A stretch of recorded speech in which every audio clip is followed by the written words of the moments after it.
Lundi 10 juillet, programme de la journée. Alors faire le programme de la journée dans cette piscine n'a aucun intérêt, si ce n'est vous rendre jaloux. Donc le programme du jour, c'est d'abord le point presse à 11h30, suivi des conversations critiques à 14h30, les conversations critiques du syndicat de la critique auquel je suis censé participer aujourd'hui, sachant que j'ai vu un seul spectacle, c'est Sopro hier soir. Cet après-midi, je vois le Néant au théâtre 11 dans le off. Alors pas du tout, c'était un siècle. Et puis ce soir, je vois Standing in Time, et je sais plus où c'est ça. Et donc pour l'heure, il est très tôt, mais il fait déjà très chaud, donc c'est l'heure de la baignade. Je suis en retard au point presse. C'est peut-être ce qu'il y a de commun dans les grandes thématiques que nous avons retenues, c'est qu'elles sont pratiquement aussi vieilles que le monde, et en même temps, elles nous agrippent aujourd'hui. La question des femmes, de la place des femmes, de leur rapport au pouvoir, ou plutôt des mécanismes, des dispositifs mis en place pour les exclure du pouvoir, est une question presque éternelle, quoi. Elle nous agrippe aujourd'hui aussi, malgré des conquêtes réelles dont il faut rappeler qu'elles sont le fruit de combats.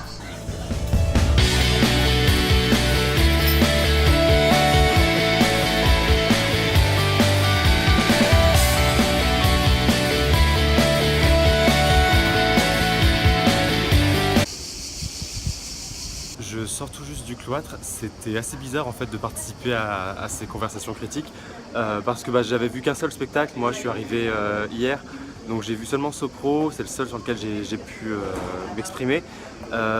Après je dois dire que c'était quand même assez chouette cette table ronde et je regrette beaucoup de ne pas pouvoir faire celle du vin. Là je file tout de suite voir une pièce qui s'appelle Le siècle, un siècle, et c'est au théâtre 11 Gilles Guemiche Belleville. A priori donc c'est une pièce musicale qui retrace tout le siècle passé. Ça m'avait l'air assez intéressant, les photos avaient l'air assez jolies, donc j'ai hâte de voir ce que ça va donner. À tout à l'heure. Bon, vraiment réaction rapide à chaud. Ils sont plutôt bons, il y a plutôt des bonnes idées de mise en scène, mais alors on ne sait pas du tout où ça va. C'est complètement patchwork. L'idée de base est assez bonne, de retraverser le siècle par rapport à des moments d'intimité de la vie de chacun. Mais honnêtement, là, ça fonctionne pas dramaturgiquement, il y a un souci de construction.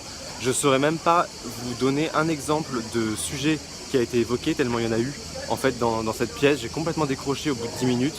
Donc non, il y a un vrai souci dramaturgique. En plus, c'est annoncé comme théâtre musical et c'est quand même assez peu du théâtre musical. Ouais, hyper déçu, et même scénographiquement, vous verrez la scénographie là sur le moment des applaudissements, c'est pas très moderne.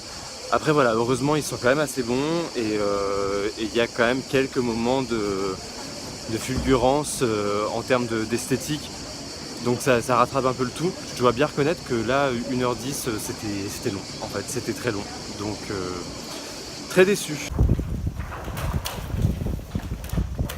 Ce soir, c'est donc Standing in Time de Lémi Bonifacio au lycée, dans la cour du lycée Saint-Joseph. Et j'ai mis un pantalon pour éviter les piqûres de moustiques, parce que figurez-vous que j'ai compris pourquoi on se faisait piquer par les moustiques dans cette zone-là particulièrement.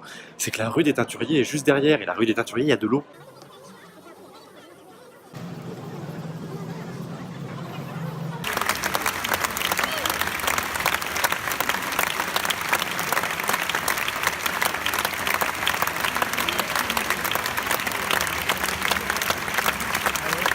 Je sors à l'instant de Standing in Time et je dois dire que c'était assez sublime comme moment. J'ai pas encore les mots à mettre sur le spectacle parce que c'est vraiment très riche en images.